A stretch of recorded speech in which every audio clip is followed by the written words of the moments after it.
안녕하세요. 함께행보원교회 정유한 목사입니다. 10월 14일 아침 기도회 시작하겠습니다. 사무엘하 15장 24절에서 37절의 말씀입니다. 그런데 그곳에는 하나님의 언약궤를 메고 온 모든 레위 사람과 함께 사독도 와 있었다. 그들은 거기에다가 하나님의 궤를 내려놓았다. 아비아들도 따라 올라와서 다윗의 부하가 도성에서 나와서 왕의 앞을 모두 지나갈 때까지 거기에 있었다. 그런 뒤에 왕이 사독에게 말하였다. 하나님의 궤를 다시 도성 안으로 옮기시오. 내가 주님께 은혜를 입으면 주님께서 나를 다시 돌려보내 주셔서 이 궤와 이 궤가 있는 곳을 다시 보게 하실 것이오. 그러나 주님께서 나를 싫다고 하시면 오직 주님께서 바라시는 대로 나에게서 이루어 주시기를 빌 수밖에 없어. 왕이 또 제사장 사독에게 말하였다. 사독 제사장님께서는 선견자가 아니십니까? 성 안으로 평안히 돌아가시기 바랍니다. 제사장께서는 아비아달 제사장과 함께 두 분의 아들 곧 제사장님의 아들 아히마스와 아비아달 제사장의 아들 요나단을 데리고 가십시오. 두 분께서 나에게 소식을 보내올 때까지는 내가 광야의 나루트에서 머물고 있을 터이니 이 점을 명심하십시오. 그리하여 사독은 아비아달과 함께 하나님의 궤를 다시 예루살렘으로 옮겨다 놓고서 그곳에 머물러 있었다. 다윗은 올리브산 언덕으로 올라갔다. 그는 올라가면서 계속하여 울고 머리를 가리고 슬퍼하면서 맨발로 걸어서 갔다. 다윗과 함께 있는 백성들도 모두 머리를 가리고 울면서 언덕으로 올라갔다. 그때 누가 다윗에게 압살롬과 함께 반역한 사람들 가운데는 아히도벨도 끼어 있다는 말을 전하자 다윗이 기도하였다. 주님, 부디 아히도벨의 계획이 어리석은 것이 되게 하여 주십시오. 다윗이 사람들이 하나님을 경배하는 산 꼭대기에 다다르니 아렉 사람 후세가 슬픔을 못 이겨서 겉옷을 찢고 머리에 흙을 뒤집어 쓴 채로 나오면서 다윗을 맞았다. 다윗이 그에게 말하였다. 그대가 나와 함께 떠나면 그대는 나에게 짐만 될 것이오. 그러니 그대는 이제 성으로 돌아가서 압살롬을 만나거든 그를 임금님으로 받들고 이제부터는 새 임금의 종이 되겠다고 말하시오. 이제까지는 임금의 아버지를 섬기는 종이었으나 이제부터는 그의 아들 새 임금의 종이 되겠다고 말하시오. 그것이 나를 돕는 길이고 아히도벨의 계획을 실패로 돌아가게 하는 길이오. 그곳에 가면 두 제사장 사독과 아비아달이 그대와 합세할 것이오. 그러므로 그대가 왕궁에서 듣는 말은 무엇이든지 두 제사장 사독과 아비아달에게 전하시오. 그들은 지금 자기들의 아들 둘을 그곳에 데리고 있어. 사독에게는 아히마스가 있고 아비아달에게는 요나단이 있으니 그대들이 듣는 말은 무엇이든지 그들을 시켜서 나에게 전하여 주시오. 그리하여 다윗의 친구인 후세는 성으로 들어갔다. 같은 시각에 압살롬도 예루살렘에 도착하였다. 아멘. 압살롬의 반역에 다윗은 왕궁을 버리고 도망갑니다. 이때 다윗과 함께 다윗의 신하들 그리고 백성들이 함께 도망갑니다.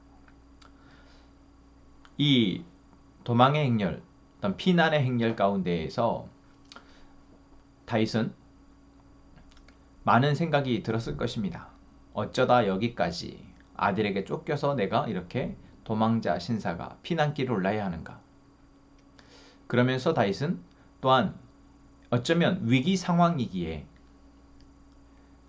자신을 자책하고 그럴 수 있지만 그러한 상황에 하나님에 대해서 다시 깊이 생각하고 그분을 바라보고 의지하게 되어지는 것 같습니다. 오늘 24절의 말씀에 보면 하나님의 언약궤를 맨 제사장들과 레위 사람들이 다윗의 피난 행렬에 동참했다라는 것을 알게 됩니다. 이스라엘의 중심은 하나님의 언약궤입니다. 그것은 왕도 모든 백성들도 알고 있습니다. 그래서 언약궤가 가는 곳에 하나님이 함께 하신다라는 것. 그래서 언약궤가 있는 곳이 어쩌면 하나님이 함께 하시기에 승리하는 곳이다 라는 것을 백성들은 그렇게 인식하고 있을 것입니다. 그렇게 다윗이 언약궤와 함께 제사장들과 함께 있다면 그곳이 하나님의 전 또 하나님이 함께 하시는 곳이며 그곳이 왕궁이 될 수 있다라는 것이죠. 그런 어떤 유리한 상황인데 다윗은 제사장들로 하여금 다시 왕궁으로 돌아가라 이야기합니다. 언약궤를 지니고 있다는 언약궤와 함께 있다라는 그 이점을 포기하는 것이죠.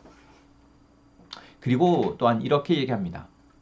주님께서 다시 나를 돌려보내 주셔서 그 개와 있는 곳을 다시 보게 하신다면 그렇게 하고, 만약 주님의 뜻이 나에게 없다면 그것은 또한 하나님의 선택, 하나님의 뜻이기에 내가 순종하겠다라는 것입니다. 어쩌면 다윗은 위기 상황 또는 자신이 도망쳐야 하고 자신이 정말 절대적으로 하나님을 의지할 수밖에 없을 때, 그때 가장 아름다운 멋진 모습을 보이는 하나님을 믿는 사람인 것 같습니다. 오늘 이 본문에서도 하나님의 궤를 돌려보내면서 하나님의 뜻에 자신의 운명을 맡기겠다고 말하는 이 다윗의 모습을 우리는 본받아야 할 것입니다. 우리는 하나님을 도구로서 이용하는 것이 아니라 하나님께 우리의 삶의 주권을 내어드리는 존재여야 한다라는 것이죠. 그래서 언약궤를 이용해서 결국 전쟁에서 패하고 말았던 사울의 전철을 다윗은 밟지 않고 언약궤를 지니고 있는 것을 포기하는, 그래서 하나님의 주권에 자신의 이 운명을 다시 한번 맡기는 이러한 선택을 하는 것, 우리들이 오늘 말씀에서 본받아야 할 또는 적용해봐야 할 모습인 것 같습니다. 자, 그러면서도 다윗은 그냥 제사장을 보내는, 왕궁으로 보내는 것뿐만 아니라 제사장을 보내고 또 뒤에 자기의 친구인 후세가 찾아왔을 때도 후세도 압살롬에게로 보내면서 이제 왕궁에서 눈과 귀가 되어줄 사람, 또한 왕궁에서 자신과 이 압살롬 사이의 전쟁에 있어서 도움이 될 그러한 사람들을 심게 됩니다. 또한 이것을 바라볼 때도 다윗은 참 전쟁에는 능한 사람, 싸움에는 능한 사람이다 라는 것을 알 수 있습니다.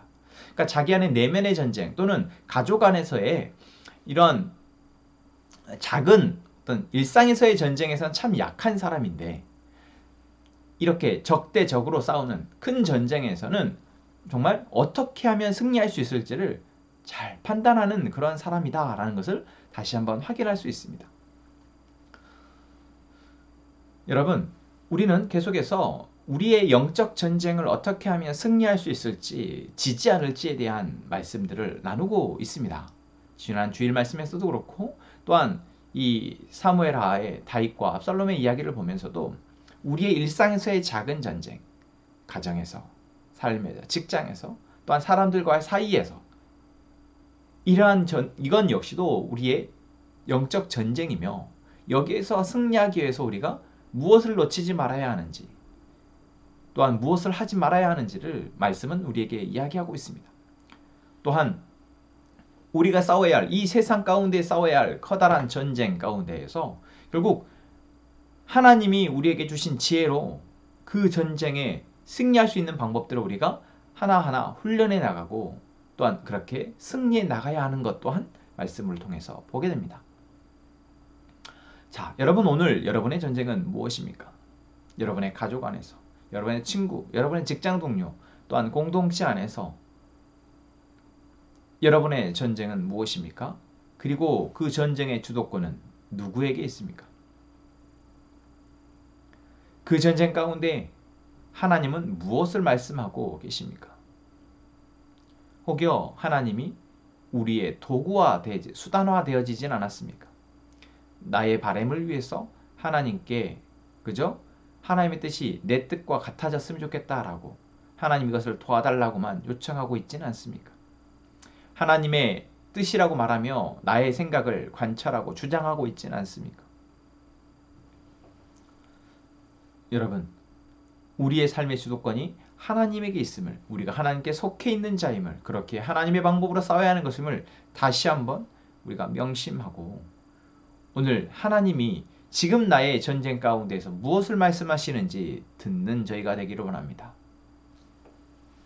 그리고 겸손하게 그분의 말씀에 순종하여 오늘 지금 내 안의 영적 전쟁에서, 또한 사람과의 관계의 전쟁에서, 또한 나를 둘러싸고 있는, 우리를 둘러싸고 있는 이 상황과의 전쟁 속에서 죄를, 악을 물리치는 저희가 되기를 소망합니다.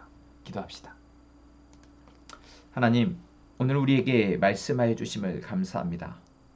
주님의 말씀을 듣게 하시고 그 말씀 속에서 오늘 우리의 삶의 전쟁을 또한 승리할 수 있도록 이끌어 주시니 감사합니다.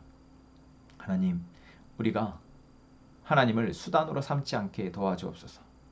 하나님의 이름을, 하나님의 뜻을 앞세우고 내 욕심을 채우지 않게 하시고 내 생각으로 내 삶의 방향을 틀지 않게 하여 주옵소서. 하나님께 삶의 주권을 내어드리고 겸손하게 따르는 우리가 되게 하여 주옵소서. 우리 함께 행복한 가족들의 매일매일의 전쟁에서 하나님의 방법이 무엇인지 겸손하게 듣고 순종하여 승리하게 하여 주옵소서. 또한 우리가 평안할 때 더 겸손하게 주님을 바라보는, 그리하여 사단이 우리를 넘어뜨리지 못하도록 주님 도와주옵소서. 하나님, 선영 형제, 장수영 자매, 시온 가족을 위해서 기도합니다. 하나님께서 김상현 형제를 하나님이 가정의 가장으로 또한 세우시고 또한 그 역할을 하게 하심에 감사합니다. 하나님, 어디에서든지 하나님의 말씀을 듣게 하시고 또한 그 말씀으로 자녀들을, 아내를 사랑하는 귀한 남편 되게 하여 주옵소서. 말씀의 영향을 받게 하시고 말씀의 주권 앞에 엎드려 겸손하게 삶의 주도권을 내어드리는 김성현 형제 되게 하여 주옵소서.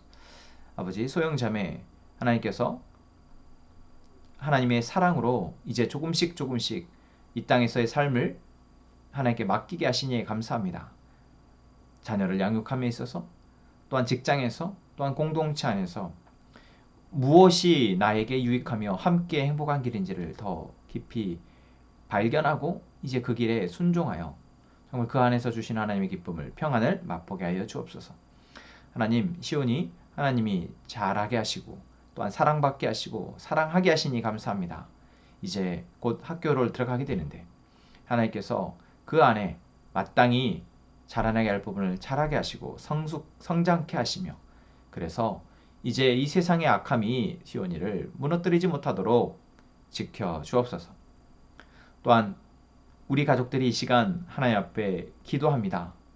우리들의 삶의 문제들을 놓고 내 안에 해결될 수 없는 고민들을 놓고 기도합니다. 하나님, 우리의 기도 가운데 하나님의 뜻을 알게 하여 주옵소서. 그리하여 그 뜻을 위해서 오늘 순종함으로 하나님의 일하심이 우리의 삶에서 드러나게 하여 주옵소서. 하나님의 일하심을 기대하며 예수님의 이름으로 기도합니다. 아멘.